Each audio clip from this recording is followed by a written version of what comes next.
Oh, welcome. It's the pleasure to be actually spewing information at you guys today from face-to-face standpoint. Am I here with a message? Yes. Is that message going to be anything that you could enjoy? I hope so. If not, whatever. But you clicked. Why'd you click? Because you're probably in need of some motivation, probably in need of something that you feel. You'll notice I gesticulate a lot when I talk, so I'm going to try and hold this microphone still. But this hand moves, and when this hand moves, this is from my cat, by the way. Love you. She's looking at me right now. Hi, Bonnie. Yeah, I love you. I do.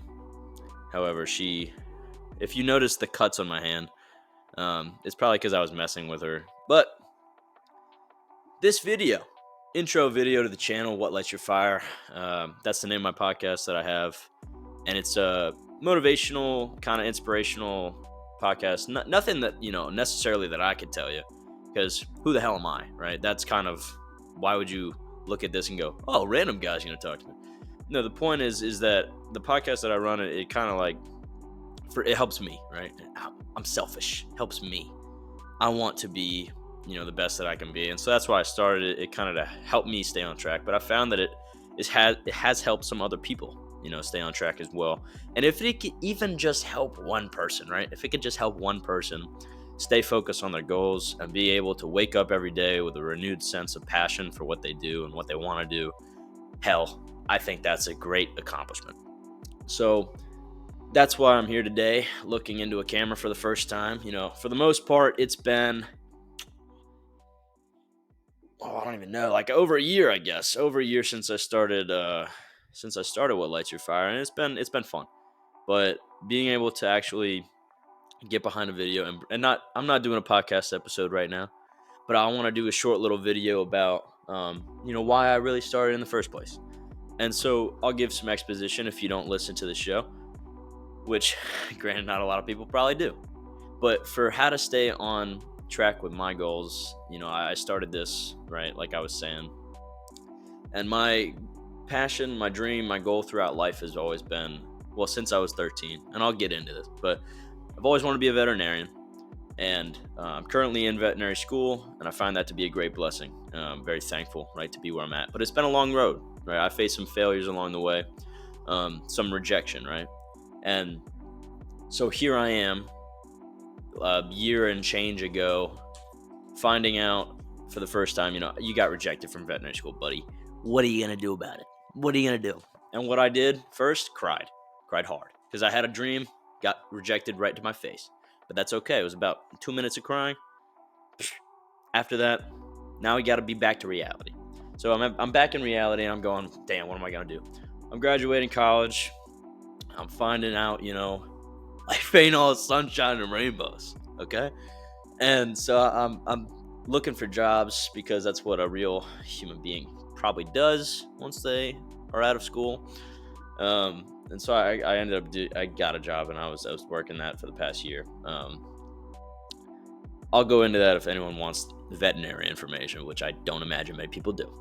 But so whatever, I'm working that, and I'm finding it hard and the schedule was hard because, I'd wake up at 4 in the morning. Yeah, I know it sounds fake, but I'd have to wake up at 4 in the morning just because I'm a big breakfast guy. I love breakfast. I'd wake up and eat breakfast, get ready for the day, and then I'd drive about 35 minutes to get to work. Get off, drive home. On traffic would take probably about, an hour to get home. But then I would just go to the gym. Obviously, have a routine, right? But once you get set into a routine, I found you kind of lose some motivation over time to keep going. And as I said, I got rejected from veterinary school, right? So the whole cycle takes, I don't even remember. I mean, it opens in June, I want to say, and submission is in September. And then you pretty much like interviews roll around Christmas. So and then acceptance, I want to say it was in February or March. So it's probably about a whole year, right? Almost like a whole calendar year. So probably 9 months, 10 months for this whole process. So it's really like 2 years I was going through this whole application process. And, long story short of, I was losing motivation. So I had to sit down and think of something that would help me, right? Help me to stay on track with my applications, with staying in, up to date on all the best interview techniques, with staying up on all the best, veterinary knowledge that I could have at the time. Obviously, I'm not a doctor yet. Will be one day, but not yet, right? So that's why I needed to stay up on date. And it was hard to want to do that. But here I am, right? Here I am now being able to say, looking back, I did that pretty well. And I think that was a big help. So starting this podcast was a nice spark for me. It lit my fire. What can I say? But, to end this little short clip of why I think, I might have something that somebody would like to hear out there. I started this passion of mine to be a veterinarian one day when I woke up and I started playing outside with my dog Rocky. And, it's a hot July day. I was 13 years old, just like going through the breeze, right? Just running around playing. And all of a sudden I hear, and my dog, not the brightest sometimes. He used to eat sticks a lot, and these big sticks that I would just, obviously every dog fetches sticks. Well, I don't know about every dog, but most dogs do. That's kind of like a trope. And he would fetch them and then take them and then just go chew on them, just in his paws, chew on them. And he had, I guess, chewed it to enough to the point where he had lodged this perfectly sized piece of stick down his windpipe. And I don't really know how to describe it other than that it was like a barking cough. So at first I thought he was barking, and then I realized he was not, because he was retching and doing all this stuff. TMI, right? And trigger warning for anybody who doesn't like slobber. I had to reach down, and my just immediate gut reaction was, crap, my dog's hurting. I gotta help him out. So I opened up his jaw and I reached down to find a stick, grabbed it, pulled it out, looked at it in my hand and said, dang. And he started, and he started getting back to normal. And then he just jogged off, wagging his tail like nothing happened. And I sat there with this slobbery stick in my hand thinking, wow, I took an action that potentially saved his life. I mean, there's no 100% guarantee that he couldn't have gotten that on his own, but it was a big stick. It was lodged in pretty hard, and he was like retching. So, not good inclination that things would have been great. So without my help there, without my presence being there and my ability to trust my gut and my ability to just say, boom, without thinking about what would happen to me, go help him. That instinctive reaction led me to think, wow, I feel very satisfied with the fact that I was able to give a little bit of help to an animal that I love dearly. And now I can see that he's back to normal, right? But I can feel that inward reflection of, my pet's safe. The one I love, right? He's safe again.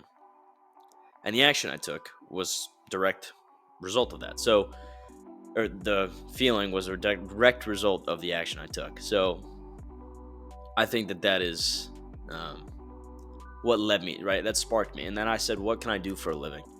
I was only 13. You get asked all the time, what do you want to do when you grow up? And I would always say, I don't know. I want to be a professional baseball player. I'm going to give you a hint. I'm not a professional baseball player. I wouldn't be making this video if I was a professional baseball player. So that obviously didn't pan out. But this whole process started for me. How can I seek out, a profession that helps me do this with this day? With my dog coming over to me, wagging his tail after violently retching, and I'm holding a slobbery stick that was in his windpipe. And it was just a whole ordeal that stopped in a matter of seconds. And it made me realize, this life thing that we got is very precious. And if you can't find something that gets you out of bed in the morning to, want to continue that and want to be the best that you can be at whatever you desire to be, whether you want to be a professional baseball player, or whether you want to be a veterinarian, or whether you want to be a postal worker, or what, it doesn't matter. What calls you is what calls you. But if you can find the drive to do it, and you can focus on getting out of bed in the morning, staying inspired to continue on the path to be the best that you can be at what you want to be, I think that that's pretty good success. So that's my little story about, how I got into veterinary medicine and what sparked me to go looking out and seek out opportunities, to kind of follow that dream. And so ever since that, I've been following that. It hasn't been a question of if, it's been a question of when. Whew. I'm feeling the heat right now. It has not been a question of if I will be a veterinarian. It's been a question of when. And that is the true takeaway for me from this video right here. See, I do everything. I'm selfish. I'm doing this all for me. I'm going to be the only viewer on this video. And god dang it, I'm going to see this part in the video. I'm going to say, whew, I was cooking. Because it's a matter of if, not when. Or, fuck, it's a matter of when, not if. And now I'm at the point where, I'm through that phase. And I'm through that phase of when will I get in? When will I get in? Not if I'll get in, when I'll get in. And I got in. And so now I'm here, I'm studying, and it's hard, but I love it. And I love every minute of it. And it's able for me to look back on, like, retrospectively. And I have an episode, I do know this for a fact, that I do have an episode of the podcast that's labeled Each One Teach One. Reach back and help other people. So that's where I'm at in my life. And if there's anybody, young kids or teenagers or people that are older than me that want to, renew their career, something of the sort, it is never too late. Never too late. And most importantly, it's a matter of when, not if. God dang it. That's a great way to end this first little clip here on the channel. If you did sit here and say, why is this guy rambling so much?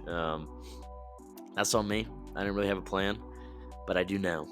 And that plan is to help as many people as I can, with the words that I do have.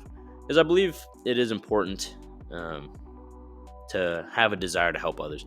And in the profession that I chose, that's pretty much like 90% of what you do. And I love that. So, if you did stick around, you did like this, kind of style of talking, I think my plan is to focus on this being less about the podcast itself, because I feel like sitting here and talking to you guys about stuff for an hour, no one's going to want to hear that. Not an hour, like 20 minutes. I guess I'm doing that right now. I guess disregard whatever I say on here for sure. Either way, if you need some motivation in your life, you don't need to take it from me, but I do find that it is helpful to listen to other people and hear what inspires them. Because for me, that's how my life works. I like to listen to people, and I like to engage with people and what lights their fire, right? And what gets them out of bed in the morning. So, if this helps you at all, subscribe or whatever, like, comment. I don't really know how this YouTube thing works yet, but just know I'm rooting for you. Know I'm very proud of you. Know you can do this in whatever you're going out to do, and it's a matter of when, not if.